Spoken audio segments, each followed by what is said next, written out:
Olá, seja bem-vindo ao Dica do Especialista. O tema de hoje é sobre ressonância magnética. E para falar sobre o assunto, nós convidamos a médica radiologista, doutora Michele Alves Scarduelli. Olá, doutora Michele, seja bem-vinda ao Dica do Especialista. Muito obrigada pelo convite, Fran. Eu estou bem feliz de estar aqui e espero poder contribuir com alguma informação.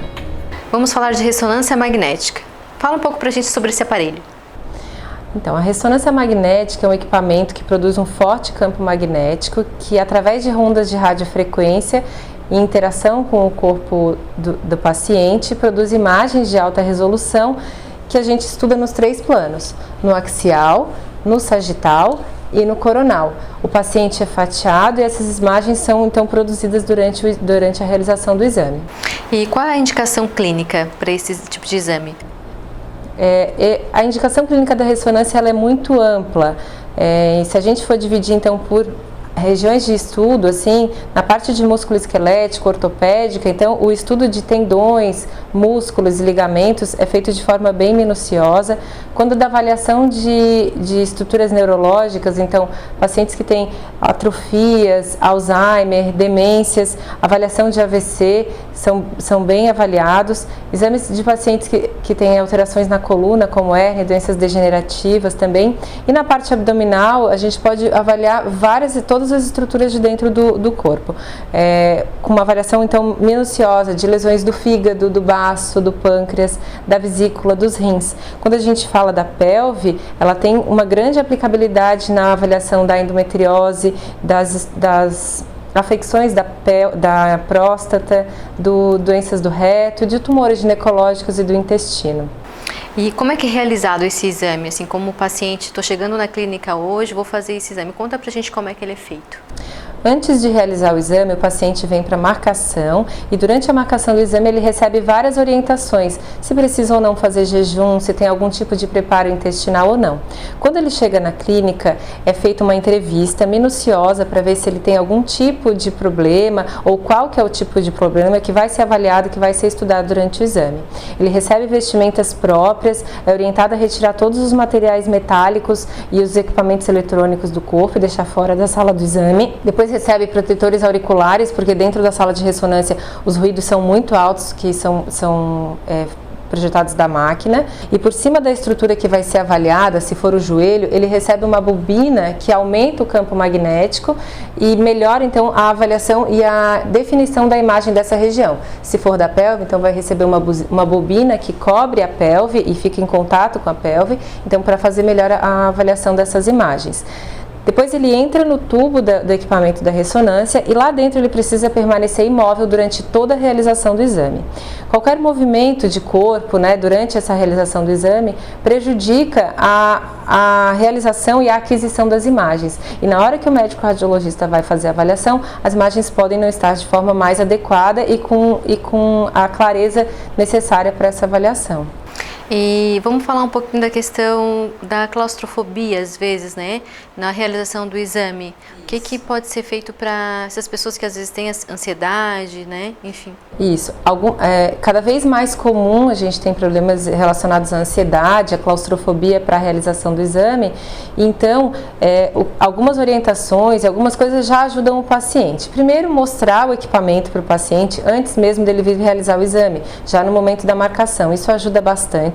Orientar como vai ser toda a realização do exame, quanto tempo fica dentro da máquina, qual que é o tamanho do tubo, mas mesmo assim alguns pacientes ainda não têm condições de ficar parado todo esse período, que o exame costuma demorar em torno de 20 a 40 minutos, dependendo do tipo de estrutura que for avaliada e dependendo do tipo de exame, se vai contraste ou se não vai contraste. Quando o paciente não tem condições de ficar imóvel, que pode ser por outros problemas, por Parkinson ou por algum tipo de déficit cognitivo que ele não consegue se manter estático e pela claustrofobia, a utilização de sedação é igual uma anestesia. Então o paciente fica anestesiado durante o exame, mas isso a gente precisa da presença do anestesiologista com equipamentos próprios para a realização dessa forma, do exame dessa forma, com o paciente dormindo.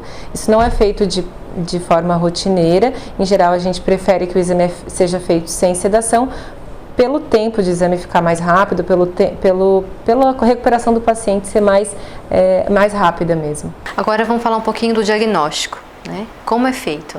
Então, depois que o paciente passa por dentro ali do aparelho, fica lá dentro durante a realização do exame, vão se formando imagens no equipamento de ressonância. Essas imagens elas são transferidas do aparelho para uma estação de trabalho, que se trata de um computador de alta potência, com telas de alta resolução, e nessas telas o médico radiologista, então, que utiliza dos seus conhecimentos científicos e da sua experiência técnica, vai montando os relatórios e os laudos.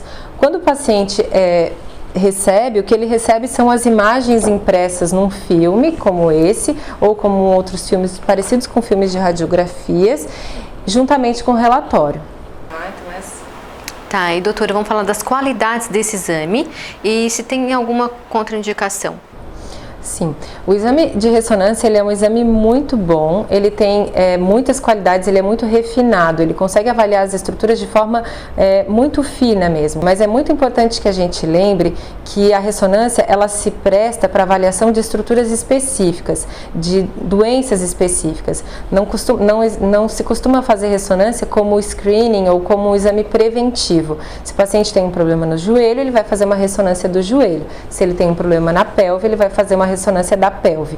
Não tem como alguém chegar e pedir para fazer uma ressonância de tudo ou de qualquer coisa porque está procurando alguma coisa. Então, é importante que a gente lembre que a ressonância ela tem indicações bem precisas e bem específicas. E aí sim ela pode ajudar muito na realização de bons diagnósticos. Contraindicação? Contraindicações tem equipamentos metálicos, né, como a gente falou, pacientes com implante coclear têm contraindicação absoluta de fazer o exame. Alguns tipos de catéter implantáveis, alguns tipos de marca-passos também têm contraindicações. Hoje, para marca-passo, por exemplo, já existem meios de fazer ressonância magnética em pacientes que têm marca-passo. Se desliga, chama o técnico, faz o exame e depois se recalibra o aparelho. Mas, de forma geral, a gente não costuma fazer assim via de regra. Em geral, procura outro método para isso. Então, pacientes claustrofóbicos também é contraindicação, então a gente tem a alternativa da sedação, mas seria uma contraindicação, e esses artifícios metálicos. Pacientes que têm tatuagem há menos de 30 dias também precisam ser avaliados, porque muitas vezes a tinta que é utilizada na tatuagem pode conter algum material metálico que interfira ali no equipamento e que aqueça, que pode dar até algum tipo de queimadura. Isso no caso da tatuagem. E essas, hoje as mulheres também fazem muito aquela sobrancelha definitiva, seria também?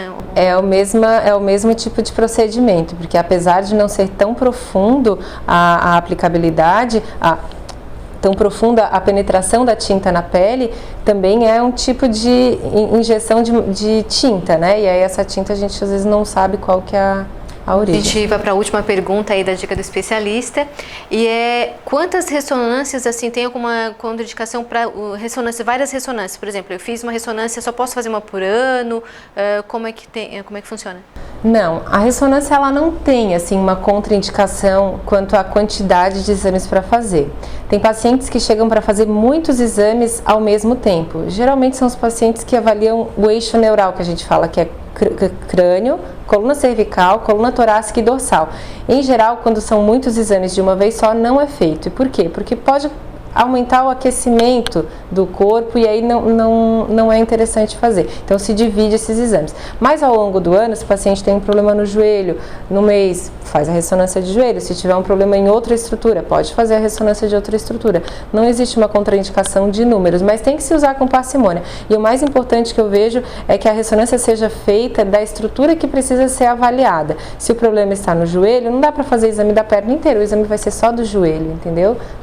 Isso é bem interessante, porque às vezes as pessoas têm dúvida, né, quer fazer às vezes do corpo inteiro, enfim. Então, quero agradecer, né, a doutora por ter participado aqui da Dica do Especialista. O conteúdo ficou bem completo, acredito que quem nos assistiu vai estar bem informado. Obrigada pelo convite, Fran, espero ter contribuído com alguma informação importante. E você que nos assistiu, continue nos acompanhando e até o próximo vídeo.